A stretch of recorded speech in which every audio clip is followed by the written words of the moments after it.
Hello guys, हमारे पास आज hero का आई स्मार्ट आई हुई है। इसमें प्रॉब्लम थी टाइमिंग चेन। जब भी आप बाइक में टाइमिंग चेन चेंज करें तो कुछ चीज़ों का विशेष ध्यान रखें। जैसे कि जब भी आप टाइमिंग चेन जैसे ही पूरा किट चेंज करते हैं तो अक्सर आवाज़ आ जाता है गाड़ी की चेनों में। तो हमेशा क्या करना है आपको, ये दिखाई दे रहा होगा पुश रड, इसको हमेशा चेंज कर दें तो आपके जीवन में भी कभी टाइमिंग चेन में आवाज़ नहीं आएगी।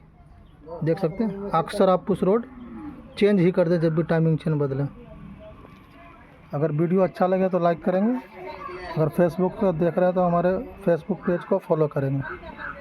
अगर यूट्यूब पर देख रहे हैं तो हमारे वीडियो को लाइक करेंगे एंड सब्सक्राइब करेंगे।